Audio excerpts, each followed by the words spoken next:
धानेश पक्षी सब पक्षियों का राजा कहलाता था, परंतु वो अभिमानी था और सबके लिए एक खतरा बन गया था।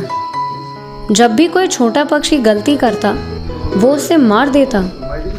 सभी इस बात से परेशान थे और अपने लिए नए राजा का चुनाव करना चाहते थे।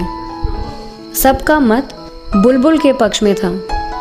उनका यह मानना था कि वे राजा जैसा दिखता था और किसी को भी उससे खतरा नहीं था। पर धानेश पक्षी को ये कभी भी मंजूर नहीं होता। तब एक उल्लू ने तरकीब निकाली। वो धानेश के पास गया और कहा, प्रणाम महाराज, हम सब पक्षी चाहते हैं कि आप अपने राजा होने की काबिलियत को सिद्ध करें। आपको एक मोटी डाल पर बैठकर उसे तोड़ना होगा। यदि आप असफल रहे तो आपको ये पद जीतने वाले को सौंप।